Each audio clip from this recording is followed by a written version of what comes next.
Guys, welcome back to the channel. Today we're going to be making a light, fresh seafood salad that is so easy to make. You won't even miss the hours cooking dinner in the oven, especially when it's as hot outside as it has been. The ingredients that you're going to need today are imitation crab meat, some small salad shrimp, celery, white onion or red onion, and a little bit of green onion. You're gonna need mayonnaise, Dijon mustard, lemon juice, dill, salt and pepper to taste, and Old Bay seasoning. You'll also need buns, rolls, or bread, whatever you prefer, because I've made a compound butter that we're going to put on the bread and we're gonna toast it in the oven. So gather your ingredients, stick around, and let me show you how to do this.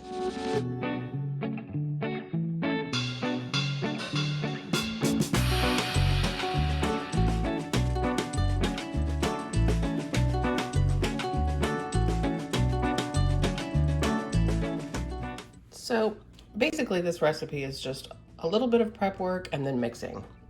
And you can toast your buns while this is chilling in the refrigerator.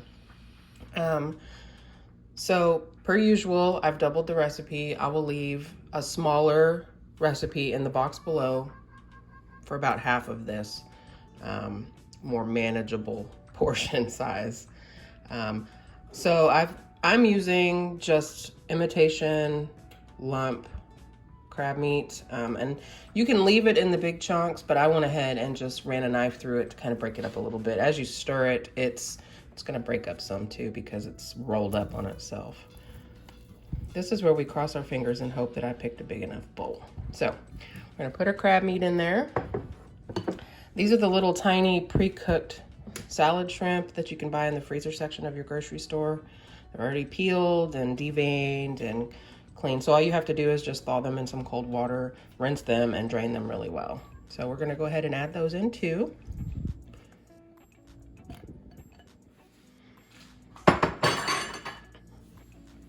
We're going to add our celery, our onion, and our green onion.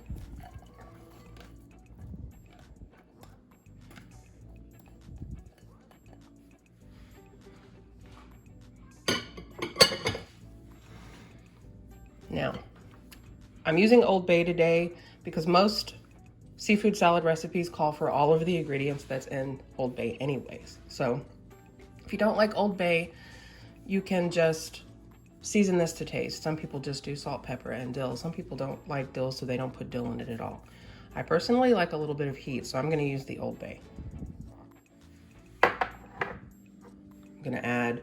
not going to add all of this dill. I'm going to put about half of it, and then when we're finished, we'll taste it, see if we need more.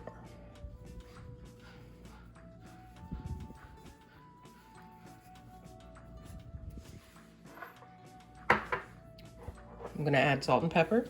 This is kosher salt and cracked black pepper. You won't need a ton of salt because the shrimp and the crab meat are already a little bit salty on their own.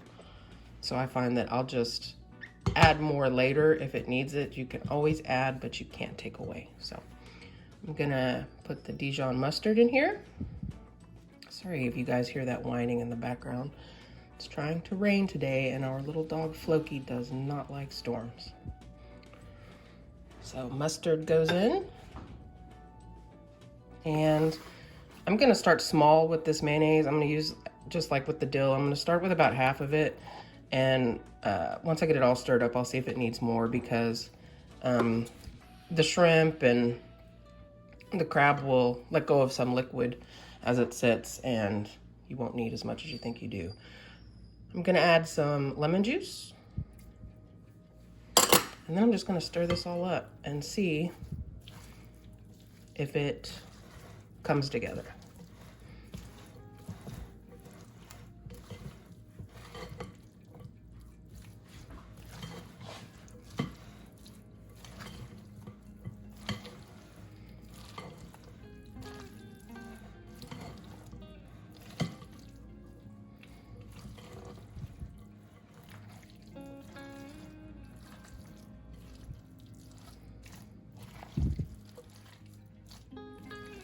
Okay, now that I've stirred this a little bit, I think I am gonna go ahead and put the rest of this mayonnaise in. But as I said, you know, I'm gonna leave a solid recipe in the box for you down below. But you can adjust the ingredients as you need to.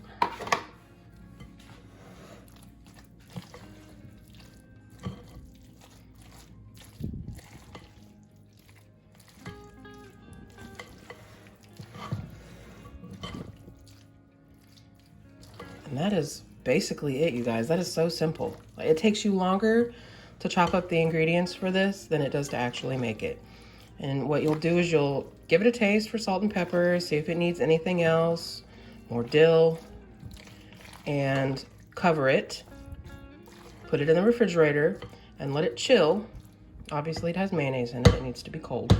Let it chill while you're working on your rolls, and by the time the rolls are finished, this will be nice and cold and ready to go. So let me go ahead and get this covered and put in the refrigerator, clean up my mess, and I will show you how I do my rolls. Be right back, guys. So today we're gonna be using two different kinds of rolls. I took my son with me to the grocery store and I let him help me pick them out, and he suggested that I use this type and that these looked really interesting, so I bought these two. So all I've done is taken a bread knife and just split them down the middle. Preheated my oven to 425, and on this baking sheet with some parchment paper, I'm going to just take this butter that I let come to room temperature. I mixed garlic powder and parsley in it until it was completely mixed together and nice and soft and worked through. And all I'm gonna do is just take some of this and spread it on my rolls. A decent layer. You don't have to go crazy with this because then your bread will just be hard as a rock on one side and soggy on the butter side. So just a nice thin layer. But I mean, I guess if you really, really, really like garlic bread, go for it. But for us, this is fine. Nice thin layer on your rolls.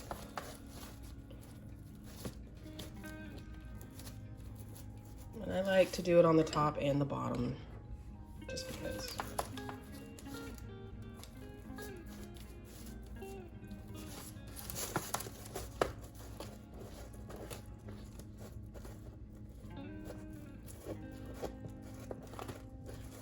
And then the same for these guys, just a decent amount of the butter on the top and bottom of the buns.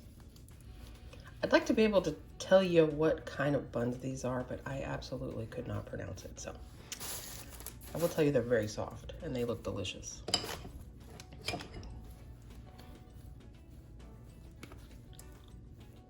So I'm gonna go ahead and finish this up.